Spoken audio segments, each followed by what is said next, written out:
नमस्कार, आप सभी का स्वागत है। मैं हूं आपके साथ शुभेंदु सिंह और तमाम राजनीतिक दलों की तरफ से कोशिशें इस बीच चुनावों में अपनी पूरी ताकत लगाने की है और इसी को लेकर प्रधानमंत्री ने अपने रोड शो के लिए सांगानेरी गेट हनुमान मंदिर को चुना। ये वही जगह है जहां 13 मई 2008 को आतंकी बम धमाके हुए थे। धार्मिक स्थल को निशाना बनाया गया था और ऐसा माना जा रहा है कि बीजेपी की तरफ से हिंदुत्व के मुद्दे पर वोटों के ध्रुवीकरण की कोशिशें की जा रही हैं। केंद्रीय गृह मंत्री अमित शाह भी झुंझुनू के नवलगढ़ और नीमका थाना में चुनाव प्रचार के लिए पहुंचे। मोदी हों या शाह या फिर भारतीय जनता पार्टी के राष्ट्रीय अध्यक्ष जेपी नड्डा, बीजेपी के सारे दिग्गज बार बार कन्हैयालाल टेलर और तुष्टीकरण जैसे मुद्दों को उठा रहे हैं। इनके अलावा बीजेपी कांग्रेस को भ्रष्टाचार के मुद्दे पर भी घेर रही है और लगातार लाल डायरी का मुद्दा भी उठा रही है। तो वहीं दूसरी तरफ कांग्रेस से राहुल गांधी और सीएम अशोक गहलोत जातीय जनगणना और ओबीसी के मुद्दे को हवा देकर बीजेपी को घेरने की कोशिश कर रहे हैं।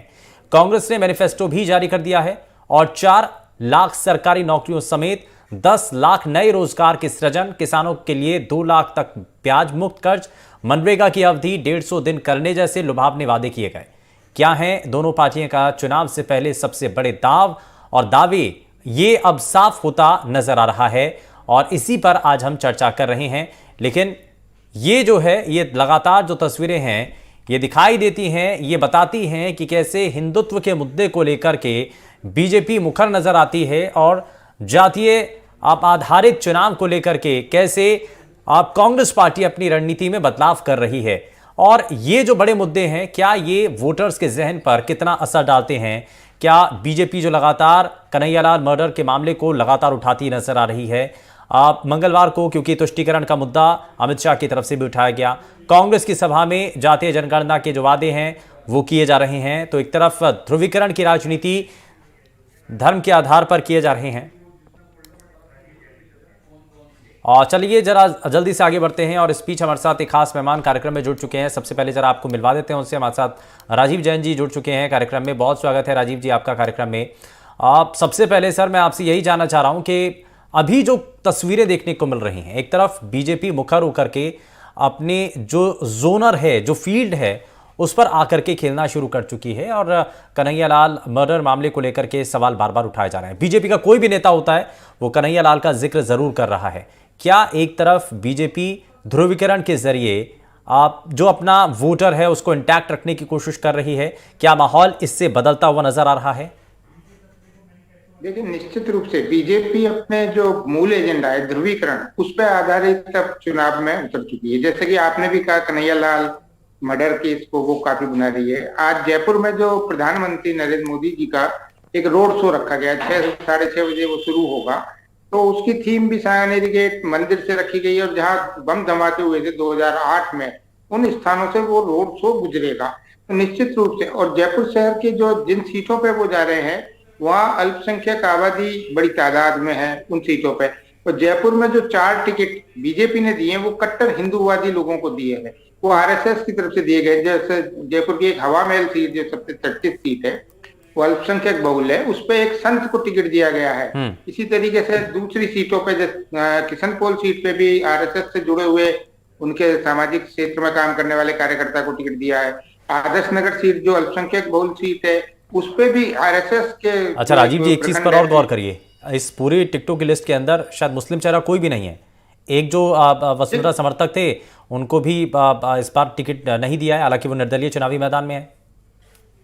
लेकिन बिल्कुल बीजेपी ने एक भी मुस्लिम चेहरे को टिकट नहीं दिया है। पहले हमेशा देती आती रही है 1-2 सीटें मुसलमानों को टिकट के रूप तौर पे, लेकिन इस बार बीजेपी ने पूरा मुख्य तौर पे एजेंडा ही ध्रुवीकरण का रखा है और कहीं भी मुस्लिम उम्मीदवार उनका नहीं है।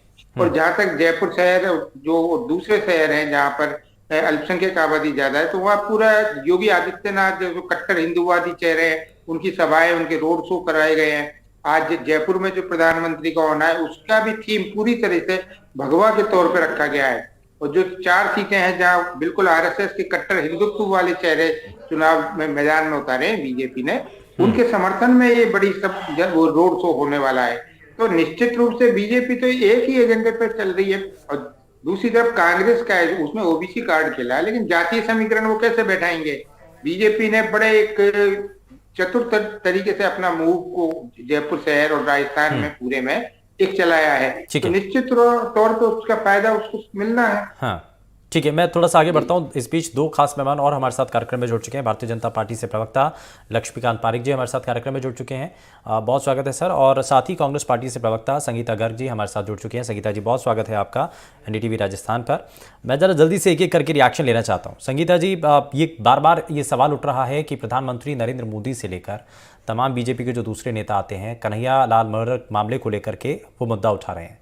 आप ये कहा जा रहा है कि अपने जोनल में, जैसे राजीव जी ने भी बताया कि अपने जोनल में आकर के ध्रुवीकरण के आधार पर ये चुनाव लड़ने की तैयारी बीजेपी कर रही है, लेकिन आप भी तो जातीय आधार पर इस चुनाव को अपने लिहाज से मोड़ बनाने की आप कोशिश कर रहे हैं, तो इसमें अलग तो कुछ नहीं है। शुभेंदु जी, देखिए, भारतीय जनता पार्टी के पास विकास के नाम पर कोई मुद्दा नहीं होता। ये हमेशा से जाति के आधार पर, संप्रदाय के आधार पर, गाय के नाम पर, राम के नाम पर, इन्हीं आधारों पर चुनाव लड़ता है। लेकिन मैं पूछना चाहती हूँ कि आज मैं कहती हूँ कि मैं सनातनी हूँ, मुझे मेरे सनातन धर्म पर गर्व है, लेकिन क्या भारतीय जनता पार्टी उस सनातन धर्म की, जिस सनातन धर्म की ये लोग दुहाई देते हैं, क्या कर्म से, वचन से और धर्म से ये लोग सनातनी? तो मुझे लगता नहीं, क्योंकि इस तरह के काम जो ये लोग करते हैं, देखिए सनातन धर्म क्या क्या सीख देता है? सबका सम्मान, सबका उत्थान। लेकिन भारतीय जनता पार्टी सबका सम्मान और सबके उत्थान में विश्वास नहीं करती, सिर्फ और सिर्फ अपने उत्थान और अपने सम्मान। तो कह रहे हैं कि मंदिर निर्माण को लेकर के बहुत सारे लोगों ने अड़ंगे लगाए, और वो कह भी रहे थे, उन्होंने कहा कि बहुत सारे लोग हमसे पूछा करते थे कि मंदिर, हाँ, मंदिर वहीं बनाएंगे लेकिन तारीख नहीं बताएंगे, तो वो तो कह रहे हैं कि हम तो तारीख बता करके जा रहे हैं, निमंत्रण दे करके जा रहे हैं। शुभेंदु जी, सुनिए मेरी बात।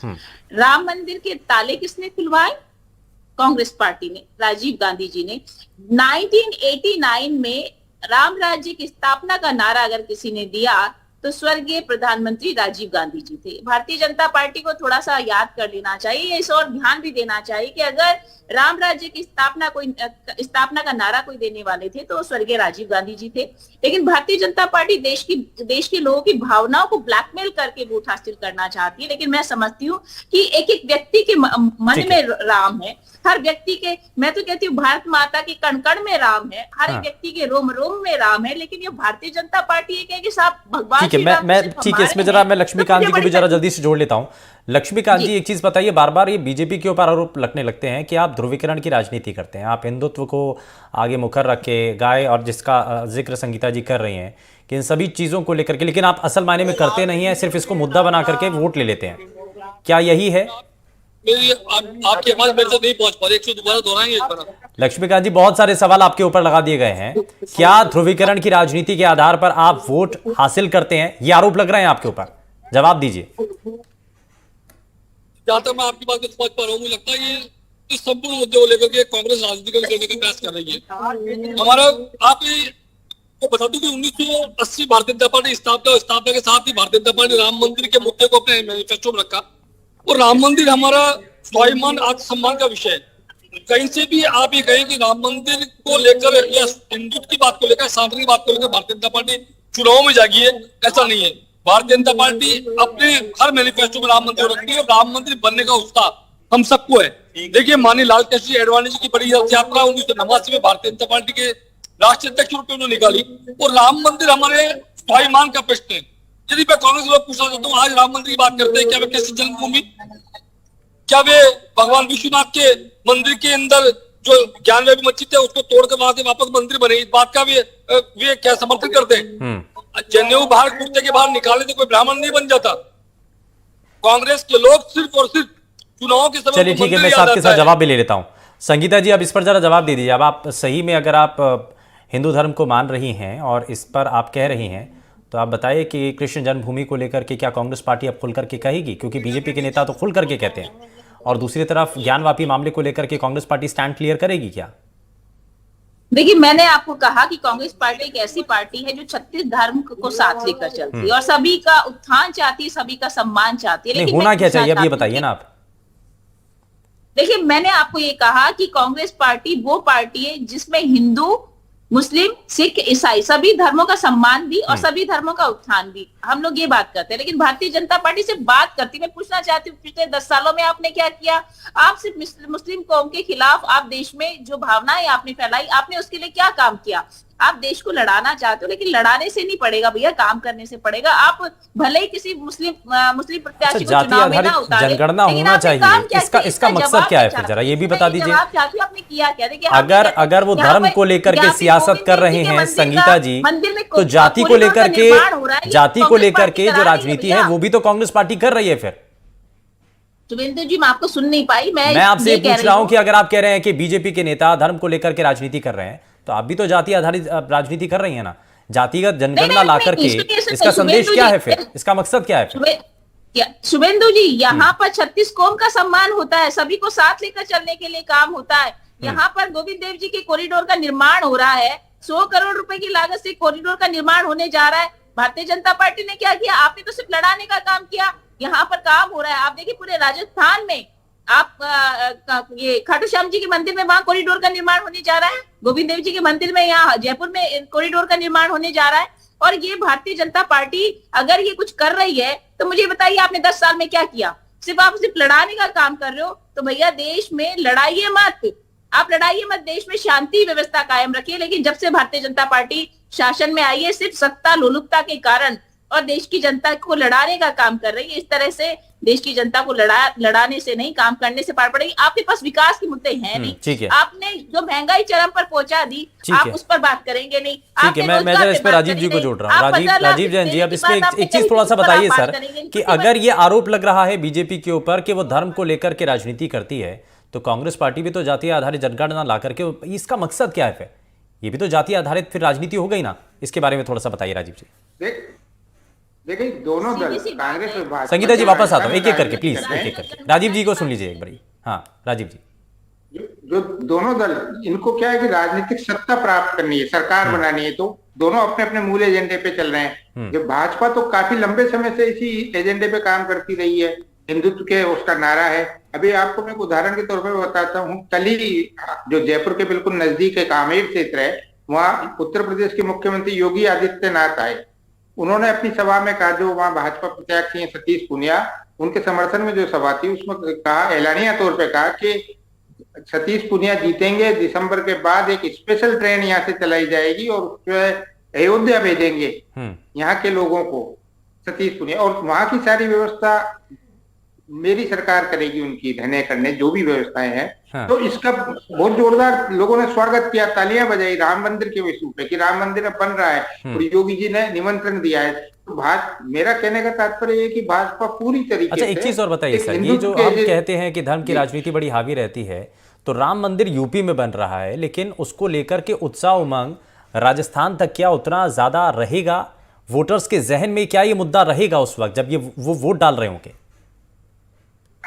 देखिए, निश्चित तौर पे जो भाजपा अपना एजेंडा चला रही है, वो एक मतदाताओं के या जनता के मन में ये चीज उतार रही है कि देखो हमने राम मंदिर बना दिया। भाजपा उसके लिए पीछे उसको कारण भी, तर्क भी देते हैं कि केंद्र और उत्तर प्रदेश में दोनों में भाजपा की सरकार है, डबल इंजन की सरकार है। ये हम भाजपा के होते हुए राम मंदिर अब बन रहा है। तो निश्चित तौर पे जो एक सनातनी धर्म के मानने वाले लोग या भाजपा के समर्थक होते हैं, वो उस चीज को काफी फैलाते हैं, तो भावनाओं में भी लोग आते हैं, तो वो उस तरह से भाजपा के पक्ष में भी मतदान कर सकते हैं। तो भाजपा एक राजनीतिक दल है, तो वो अपने चुनाव जीतने के लिए वो जितने भी अपने इशू हो सकते हैं, जिनसे वोट हासिल किए जा सकते हैं, उन चीजों को जोर शोर से मैदान में उठाएगी। अब ये कांग्रेस के ऊपर ही उसकी काट वो किस ढंग से कर सके। ठीक है, अगर इस पिच पर आकर के अगर बीजेपी खेलना शुरू करती है और अगर कांग्रेस भी उसी पिच पर आकर के खेलती है, तो किसको नुकसान होगा? खैर ये थोड़ा सा मुश्किल है आकलन करना, लेकिन मैं लक्ष्मीकांत जी को जरा एक बार फिर से जोड़ लेता हूं। लक्ष्मीकांत जी, एक चीज बताइए कि ये जो कहा जा रहा है कि राम मंदिर उत्तर प्रदेश में जब बन रहा है और जब इसको लेकर के निमंत्रण भी बीजेपी के तमाम नेता देते हुए नजर आ रहे हैं, प्रधानमंत्री से लेकर के गृह मंत्री तक निमंत्रण दे रहे हैं, आपको लग रहा है कि इसका बेनिफिट बीजेपी को मिलेगा राजस्थान में? जी, दोबारा दोहराइए प्रश्न आपका। क्या राम मंदिर का फायदा राजस्थान में बीजेपी को मिल पाएगा? राम मंदिर का मुद्दा नहीं है, राम मंदिर तो बन रहा है। लोग हमसे पूछा करते थे रामलला आएंगे, मंदिर वही बनाएंगे, तारीख तो बताओ। अब तारीख भी आ गई, मंदिर ही बन गया। मैं समझता हूँ राम मंदिर के मामले में जितना अवरोध कांग्रेस के लोगों ने उत्पन्न किया, जिस प्रकार रामलला को काल्पनिक बताया, राम सेतु को मुद्दे को लेकर काल्पनिक बताया गया, और ये कहा कि राम थे नहीं, राम सीता हनुमान कभी थे नहीं। इस प्रकार के प्रश्न करने वाले व्यक्ति आज राम मंदिर की बात करते हैं तो बड़ा आश्चर्य स्थिति लगती है। मुझे लगता है कि इन लोगों ने तो राम में आस्था है, न देश की संवैधानिक व्यवस्था में आस्था है। मैं आपके यहाँ माध्यम से प्रश्न खड़ा करता हूँ, इन्होंने माननीय अशोक गहलोत जी कुछ समय पूर्व राजस्थान के अंदर जिस प्रकार से वकीलों को न्यायपालिका को लेकर के और टिप्पणियां की थी, मुझे ऐसा लगता है कि इनका विवेक शून्य माननीय गहलोत जी हो गए हैं। वे न तो संवैधानिक संस्थाओं में विश्वास रखते हैं और न ही धर्म और आस्थाओं में विश्वास रखते हैं। माननीय गहलोत जी अपने को आपको अच्छा गृह मंत्री, अच्छा मुख्यमंत्री साबित करने में विफल रहे। नहीं तो आप बड़ा सिलेक्टिव सोच रखते हैं ना सर। एक चीज और भी बताइए, कन्हैया लाल का ही बार बार क्यों जिक्र होने लगता है?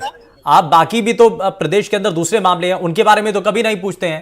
मैं आपसे बात कन्हैया लाल की नहीं कर रहा, कांग्रेस तुष्टिकरण की दूसरी बात करता हूँ। जयपुर में 2 मोटरसाइकिल भिड़ंत होती है और एक मुस्लिम परिवार के व्यक्ति को 50 लाख का मुआवजा। वहीं पुरानी बस्ती में रहने वाले एक व्यक्ति जो वाल्मीकि समाज का दलित युवक था, उसकी हत्या मुस्लिम समुदाय द्वारा कर दी जाती है और उसको 5 लाख का मुआवजा वह भी तब जब पूर्व विधायक मोहनलाल गुप्ता धरने पर बैठते हैं तब जाकर दिया जाता है। और एक दलित समाज से कहते हैं मलिंगा जी की जिससे मारपीट की, ऐसा कथित रूप से कहते हैं कांग्रेस लोग, वे ऐसे में हॉस्पिटल में मिलने उस दलित से मिलने जाते हैं। लेकिन पुरानी बस्ती में रहने वाले उस दलित परिवार जिसके मुस्लिम द्वारा हत्या कर दी गई हो, उस व्यक्ति से मिलने कोई नहीं जाता। आखिर मुस्लिम तुष्टिकरण की नीति नहीं तो और क्या है आपकी? आपके अंदर दलित में भेद है आपका। कन्हैया लाल जी की हत्या के बाद उनको मुआवजा देने में कितना समय आपने लगाया, लेकिन एक मुस्लिमों का 2 मोटरसाइकिल भिड़ंत, उसके बाद 50 लाख मुआवजा 24 घंटे में, डेयरी नौकरी। आखिर किस तुष्टिकरण पे आप जा रहे हैं? इस देश को कहां दिखाई देना चाहते हैं आप? ठीक है, यानी कि आप आरोप लगा रहे हैं, आप कह रहे हैं कि तुष्टिकरण की राजनीति कांग्रेस पार्टी की सरकार ने की है। मेरे से कांग्रेस सीधा पूछना चाहता हूँ, क्या सनातनियों को देश में रहने का अधिकार देंगे? क्या आप सनातन के मुद्दे पर एक कांग्रेस कह दे कि सनातनियों को देश में रहने का अधिकार देंगे? मैं सीधे पूछता हूँ, क्या ज्ञानवापी मस्जिद पर वे ऑर्केस्ट्रा जन्मभूमि पर कांग्रेस हमारे साथ खड़ी होगी? संगीता जी जरा जल्दी से जवाब दीजिए। ठीक है, ठीक है लक्ष्मीकांत जी, ठीक है, जरा आप जवाब ले लेते हैं। संगीता जी जरा जवाब दीजिए। वो पूछ रहे हैं ज्ञानवापी मामले को लेकर, मथुरा मंदिर को लेकर के, क्या आप बीजेपी के साथ खड़े होंगे? दूसरा वो कह रहे हैं तुष्टिकरण की राजनीति तो कांग्रेस पार्टी कर रही है। एक प्रश्न तौर पर कि राहुल गांधी जी, लक्ष्मीकांत जी, चुनाव आते हैं तो कुर्ते बाद जनेऊ निकाल के घूमते हैं। मैं भी एक ब्राह्मण हूँ, जनेऊ पहनने का अधिकार मुझे है और मैं पूर्णतः उसका पालन करता हूँ। जनेऊ में कपड़ों के नीचे पहनता हूँ, ऊपर पहन के नहीं घूमा करता, मुझे दिखाने की आवश्यकता नहीं है। और यह भी इनसे पूछ ले कि नाना के गोत्र को कौन बताया करते हैं? मैं तो अपने पिता गोत्र बताता हूँ, नाना गोत्र बताने की आवश्यकता उनको होती है, खुद का कोई गोत्र नहीं होता। ठीक है, यानी कि ये वो मुद्दे हैं जिसको लेकर के लगातार इस वक्त राजनीति में बहुत सारे शोर दिखाई दे रहे हैं, सुनाई दे रहे हैं। मैं लक्ष्मीकांत जी वापस लौटता हूँ। राजीव जैन जी लगातार हमारे साथ बने हुए हैं। राजीव जी, यानी कि अगर ये नजर आता है, और देखिए वोटर्स के मन में क्या है, आप लगातार आप लोगों के बीच में भी रहे, जनता की आवाज़ लगातार आप पहुंचाती भी रहे हैं अलग अलग संस्थाओं के साथ जुड़ करके। लेकिन एक चीज़ और भी बताइए राजीव जी कि एक तरफ ये ध्रुवीकरण की राजनीति है, धर्म आधारित राजनीति है, और दूसरी तरफ है विकास की बात। वोटर्स के मन में, खास करके युवा वोटर्स और जो अलग अलग वर्गों के जो वोटर्स हैं, क्या उनके जहन में ये बातें नहीं चलती हैं कि साहब देखिए धर्म की राजनीति नहीं होनी चाहिए, जातिगत आधारित जो है राजनीति नहीं होनी चाहिए, विकास की अगर बात हो तो उसको ज़्यादा लोग अडॉप्ट करें? लेकिन सेंटिमेंट क्या कहता है, लोगों का सेंटिमेंट क्या कहता है जब वोट करने जाते हैं? तो देखिए सेंटिमेंट तो वो तात्कालिक कारणों पे भी निर्भर करता है, लेकिन जातीय और धार्मिक जो ध्रुवीकरण की चीजें होती हैं तो कमोबेश जो दोनों राजनीतिक दल हैं वो इन दोनों पे आधारित रहते हैं कि टिकट भी जो बांटते हैं वो जातीय आधार पे बांटते हैं। राजस्थान में मैंने तो अभी तक ये देखा कि दोनों दल, कांग्रेस और चाहे भाजपा, हर क्षेत्र में जिस जाति का बहुल है उस जाति के व्यक्ति को टिकट देना, उस जाति के उम्मीदवार को खड़ा करना। इसी तरीके से अब ये तो प्रचार के मुद्दे है, बीजेपी ने पूरी तरीके से ध्रुवीकरण की राजनीति को अपना लिया है इस चुनाव में राजस्थान में, खासकर इस संदर्भ में कह रहा हूं मैं। तो निश्चित रूप से अब कांग्रेस उसकी काट के लिए क्या लाए, तो वो ओबीसी का मुद्दा और जातीय जनगणना का मुद्दा, ये चीज आ रही है, क्योंकि उसको लगता है कि धार्मिक जो मुद्दा है उसकी काट के लिए जाति का कार्ड खेला जाए, उससे कहीं ना कहीं बीजेपी को काउंटर किया जा सकेगा। लेकिन निश्चित तौर पे जो देखा जा सकता है, जयपुर जैसे शहर के अभी उदाहरण दे रहे थे लक्ष्मीकांत जी, तो वहां एक घटना हुई थी कि वहां एक संप्रदाय विशेष के व्यक्ति को 50 लाख का मुआवजा दे दिया गया, दूसरी तरफ नहीं दिया।